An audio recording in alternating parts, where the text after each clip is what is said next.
Olá, sejam todos bem-vindos. Hoje iniciaremos uma série de vídeos sobre os primeiros séculos da Santa Igreja. Esperamos que com isso possamos auxiliar nossos seguidores em seu estudo das obras dos Santos Padres, aquilo que compõe o conjunto de escritos que conhecemos por patrística. A cada vídeo estudaremos um século diferente, veremos os principais acontecimentos da história do cristianismo e os fatos relevantes da história universal naquele século. A maior parte das informações que apresentaremos aqui foi retirada da obra do Frei Dagoberto Romagui, História da Igreja. Apesar de outros livros terem nos servido de consulta, esta foi a obra que nos norteou. Espero que gostem do material que preparamos para vocês. Aproveitem o vídeo. Que Deus abençoe a todos.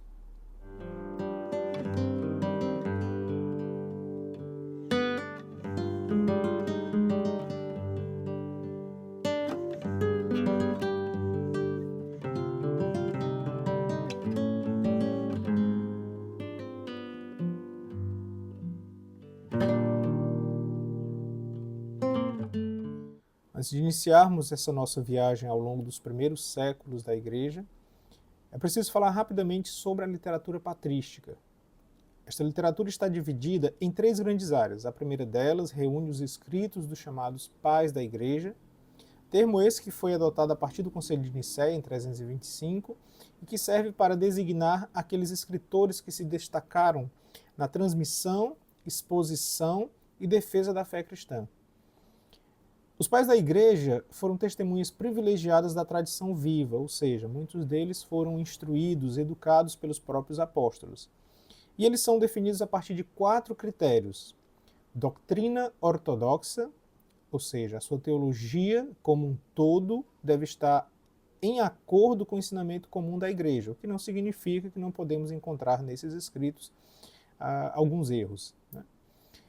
O segundo critério é o Sanctitas Vitae, ou seja, a santidade no sentido da Igreja Antiga, no qual a veneração dos santos não se baseava na canonização explícita, mas no reconhecimento e admiração da vida exemplar pela comunidade dos crentes em volta dessas pessoas.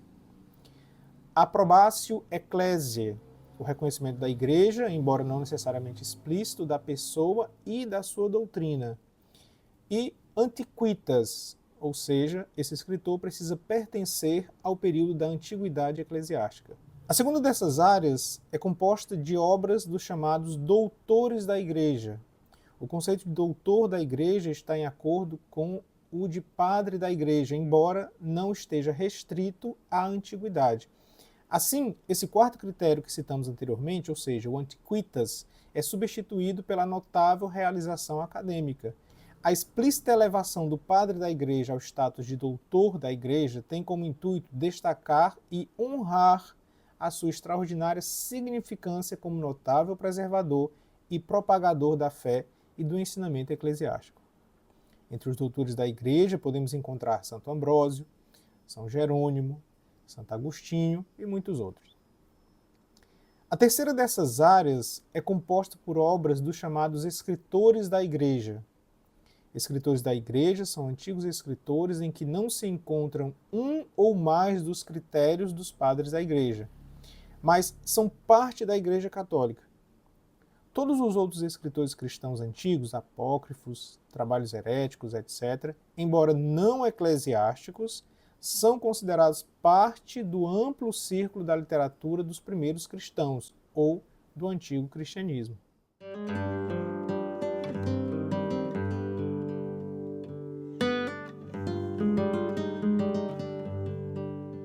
Iniciaremos a nossa exposição da história do cristianismo a partir de algo em torno do ano 30. Foi mais ou menos nesse ano que ocorreu a crucificação de Cristo. Tal data tem ainda um debate entre os historiadores, uns aceitam que Cristo teve uma atividade pública de 3 anos, baseando-se para isso no Evangelho de São João. Outros reduzem esse período para apenas 1 ano, baseado nos Evangelhos de Mateus, Marcos e Lucas. De toda forma, ela ocorreu por volta do ano 30, algo que é corroborado por alguns santos padres.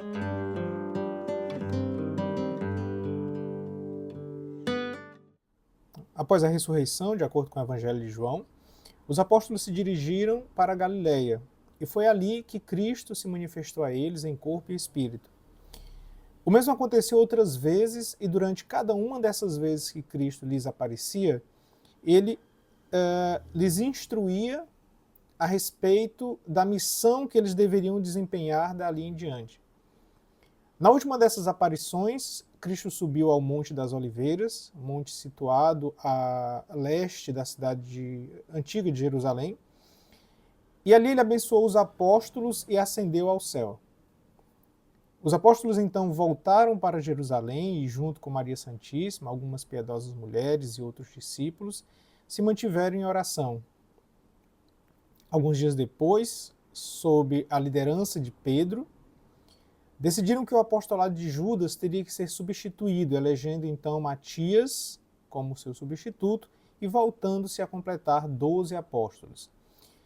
Esse momento está descrito no Atos dos Apóstolos e é visto como o momento em que Pedro começa a exercer a supremacia que lhe foi conferida por Cristo.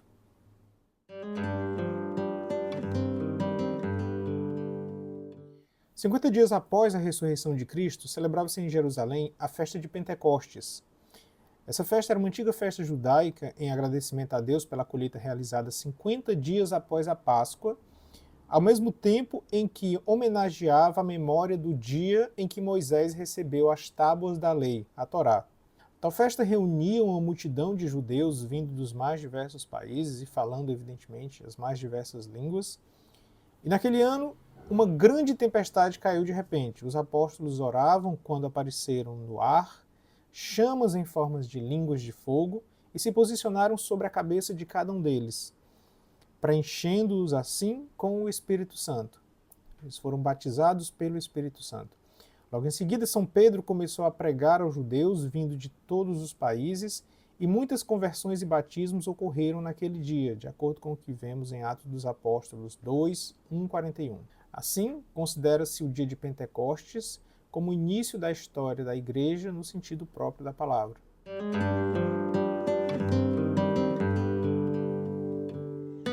O prestígio dos apóstolos ia crescendo dia após dia através de pregações e milagres, e dentre esses milagres é de suma importância a cura do coxo de nascimento realizado por São Pedro e São João e relatado no livro Atos dos Apóstolos.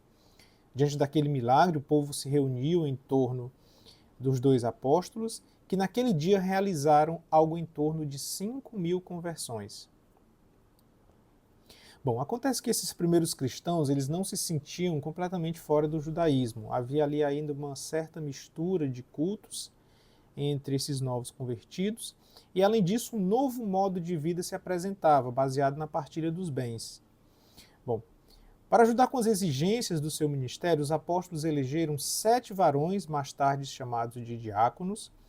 Eles oraram sobre essas 7 pessoas, impuseram as mãos sobre eles e os instituíram como seus auxiliares. Desse modo, os 12 agora podiam consagrar-se mais intensamente à pregação do Evangelho. O número de discípulos multiplicava-se dia após dia, e enquanto isso a perseguição aos apóstolos também aumentava. Já na ocasião da cura do coxo por São Pedro e São João, os dois haviam sido presos, o que ocorreria depois com os demais apóstolos. Aqui nós temos o episódio em que o anjo do Senhor foi mandado para abrir as portas da prisão e os dois apóstolos continuaram a pregar, algo que foi visto, evidentemente, como um desafio às autoridades romanas. Bom, outro personagem que causou incômodo foi Santo Estevão. Ele foi um dos 7 primeiros diáconos nomeados pelos apóstolos e acredita-se que ele era grego ou judeu, mas possuía uma cultura helenística.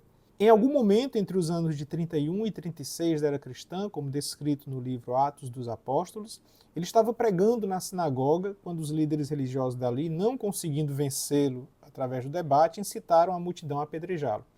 Santo Estevão é chamado de protomártir, ou seja, ele foi o primeiro mártir de toda a história católica. A partir de então, iniciou-se uma violenta perseguição contra os cristãos, muitos foram lançados ao cárcere, muitos foram martirizados e muitos fugiram, dispersando-se pelas terras de Judéia e Samaria. Os apóstolos, contudo, permaneceram em Jerusalém. A origem da igreja de Antioquia está diretamente ligada ao apóstolo Paulo. O seu nome de nascimento era Saulo. Ele nasceu em Tarso, capital da Cilícia, uma importante cidade comercial e científica da época, e pertencia a uma rica família judaica que possuía regalias de cidadãos romanos. Ele se tornou escriba em Jerusalém, sob a direção de Gamaliel, um personagem que havia sido responsável por defender os apóstolos diante do Conselho Romano, salvando-lhes assim a vida. Após o episódio de Santo Estevão, Paulo dirigiu-se para Damasco a fim de trazer presos todos os cristãos daquela cidade. No entanto, no caminho, São Paulo encontra sua conversão como descrita no livro Atos dos Apóstolos. Durante a viagem, estando já perto de Damasco, subitamente o cercou uma luz resplandecente vinda do céu.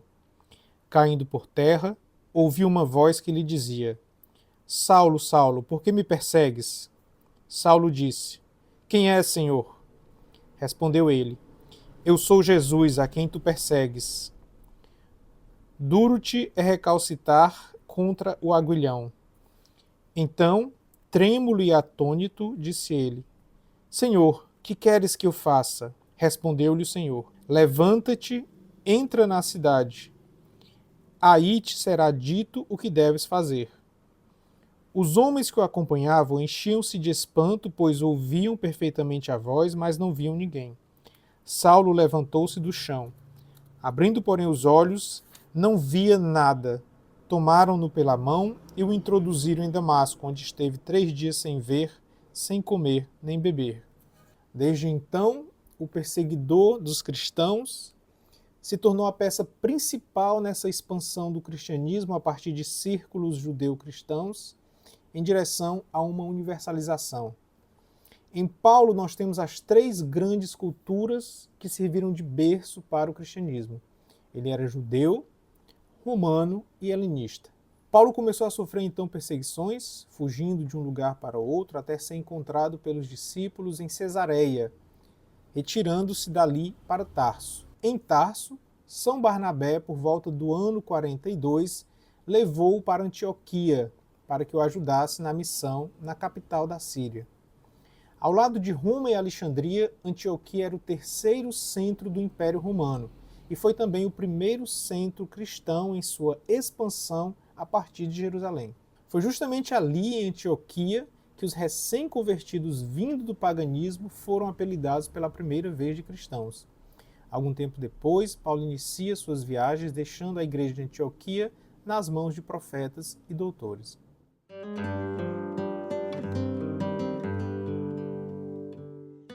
Acontece que uma séria controvérsia surgiu em Antioquia.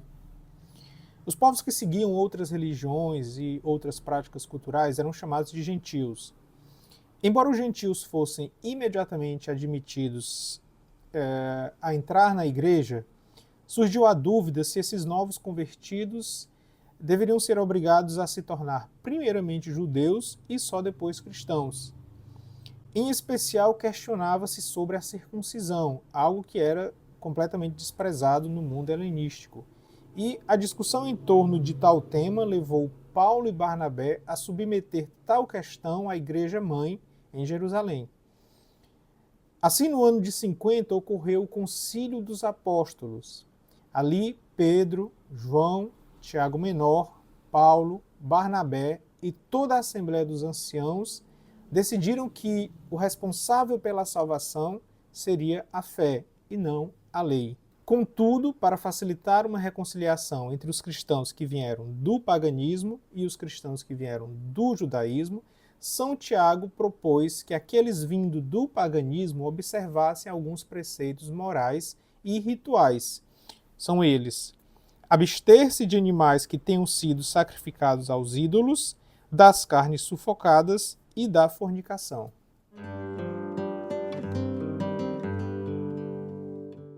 Paulo continua suas viagens e volta para Jerusalém, onde, ao pregar no templo, é preso e enviado para Roma, onde seu destino seria decidido pelo imperador.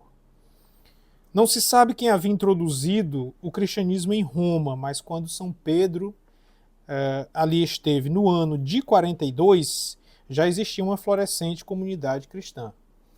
Bom, estamos no domínio de Nero. Nero foi o primeiro perseguidor do cristianismo. O seu império durou de 54 até o ano de 68. Seus primeiros anos como imperador marcam um período de tranquilidade, mas que logo se transformaram num governo repleto de intrigas e assassinatos. São Paulo chega a Roma no ano de 61. Ali ficou preso por 2 anos, mas com direito a visitas. E foi durante essa prisão que São Paulo escreveu as epístolas a Filemon, aos Colossenses, aos Efésios e aos Filipenses. No ano de 64, temos o conhecido episódio em que Nero pôs fogo em Roma. Com o povo desconfiando do imperador como mandante do incêndio, Nero resolve pôr a culpa nos cristãos e se inicia aí uma cruel perseguição. Muitos cristãos foram presos, torturados, lançados às feras, lançados à fogueira. Número incontável de mártires surgia ali. Contudo, dos perseguidos, conhecemos apenas o nome de São Paulo e São Pedro. A tradição nos diz que ambos sofreram martírio no dia 29 de junho de 67, mas não é possível provar historicamente essa informação. Os martírios dos cristãos não impediram que a culpa recaísse sobre Nero, que foi destronado. No ano de 68, abandonado por suas próprias tropas e por sua guarda militar, Nero fugiu para fora da cidade, mas foi reconhecido e perseguido, suicidando-se aos 32 anos de idade. Isso pôs fim à primeira fase de perseguição aos cristãos. Contudo, muitas outras ainda viriam. Se são poucas as informações que temos sobre São Pedro, menos ainda temos sobre os demais apóstolos. Muito do que se tem atribuído a eles é de origem gnóstica e o conteúdo baseia-se mais em invenções do que na tradição eclesiástica.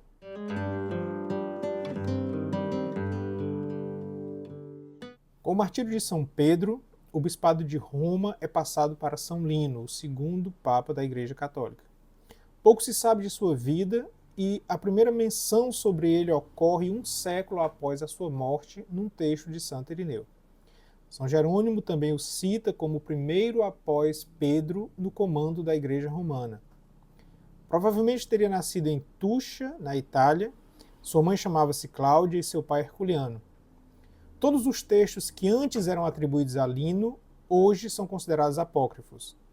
O decreto, que persistiu durante muito tempo, que obrigava as mulheres a cobrirem a cabeça no templo, teria sido de sua autoria.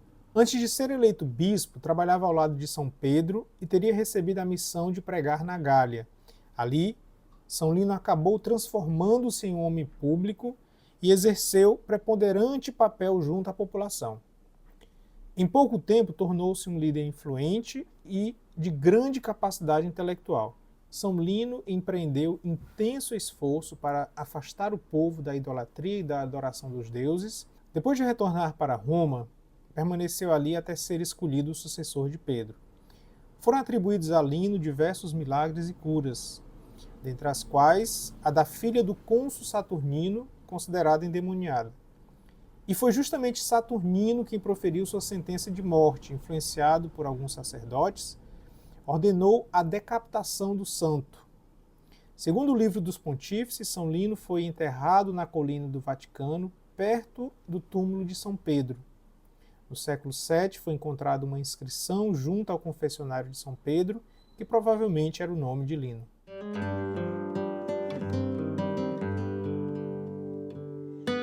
O terceiro bispo de Roma e sucessor de São Lino foi São Anacleto. São Anacleto teria nascido em Atenas, na Grécia, e foi filho de Antíoco. Ele viveu sob os imperadores Vespasiano, Tito e Domiciano. Domiciano foi o segundo perseguidor dos cristãos. Ele reinou entre os anos de 81 e 96 e, por negarem honrar ao imperador e praticar tributo ao templo de Júpiter, os cristãos foram acusados de ateísmo e de costumes judaicos, consequentemente sendo executados ou expulsos. Durante essa perseguição, São João Evangelista, com quase 100 anos de idade, foi exilado na ilha de Patmos, no Mar Egeu, onde escreveu o livro de Apocalipse. Provavelmente São Anacleto não tenha sofrido martírio e foi sepultado na necrópole do Vaticano, perto do túmulo de São Pedro. Estamos nos aproximando do fim do primeiro século e foi provavelmente aqui que foi composta a obra Didaquê, A Didaquê ou Didaqué, também chamada de Doutrina dos 12 Apóstolos, é um escrito constituído de 16 capítulos e tem função doutrinal e catequética. De uma forma grosseira, seria como que o primeiro catecismo. Existem ainda discussões sobre a sua data de composição. Alguns estudiosos estimam que tenha sido escrita entre os anos de 60 e 70, mas o mais provável é que tenha sido mais para o final do primeiro século. Não se sabe quem escreveu tal documento, mas é certo que não foi escrito pelos apóstolos. Estudiosos acreditam que se trata de uma compilação de fontes orais, tendo recebido os ensinamentos que resultaram na elaboração do texto. Também é senso comum que ele tenha sido escrito por mais de uma pessoa.